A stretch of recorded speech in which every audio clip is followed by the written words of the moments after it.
निर्वाचन परे अधारे अटकी पोलो काम पिलर निर्माण करी ठिकादार नाही देखा दर्शन दुर्दशा भोगुचंती 15 रु ऊर्ध्व पंचायतवासी।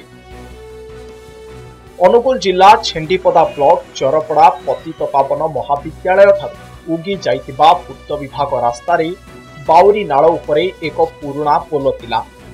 पूर्व सरकार समय उक्त पोलो को भंगा जाई नूतन पोलो और रास्ता काम आरंभ होइतिला, किंतु सरकार बदलिबा परे केवल पिलर निर्माण करी ठिकादार चंपट मारिछि। फलरे पुराना पोलरू बाहरी थिबा भंगा होम पाइप रे विपद संकुल भावे जा आस करुचंती लोके। हेले निदा विष्णु साजिछि प्रशासन, जहाकु नै स्थानीय लोकंक मध्यरे तीव्र असंतोष देखा देइछि। 1.5 वर्ष जो दिन सरकार चेंज है से दिन पोलिया हो पारनी जीवा से बहुत हैरान होती लोक ना कंट्राक्टर आसूजी ना सरकार पैसा खाई सी चुपचाप रही किए शुणुची आम कथा क्या कहबू एमती पड़ रही चली लोक हैरान होती। जो पुलटा मु कॉलेज जावाई असुविधा हो मार्केट को मो बापा माँ आसवाई असुविधा हो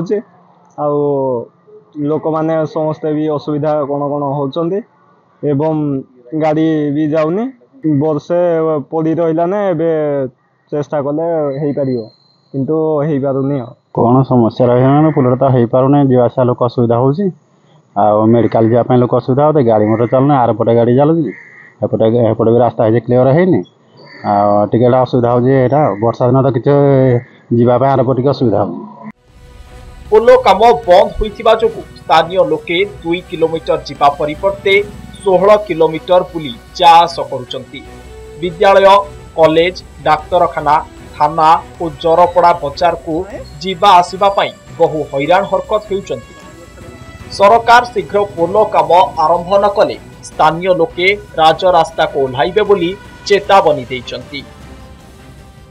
जरपड़ारू उगी जाइथिबा बाउरिया नाଳରେ पाखापाखि वर्षे है ए पोलो को भांगी से पाखापाखि 15 ରୁ 20 जन पाखापाखि गाँ लोक मैंने बहुत हैरान होती। जो पाखापाखि 500 1 किलोमीटर आसवा जगह से 5 किलोमीटर 7 किलोमीटर बुली बुलिकी से जो मार्केट को आसुँच सरकार योजना कले जे लोक हैरान होती गोटे बड़ ब्रिज पर 2 कोटी केते टंका अनुदान देते किंतु सरकार परिवर्तन होगा पर सबू परिवर्तन हो गला।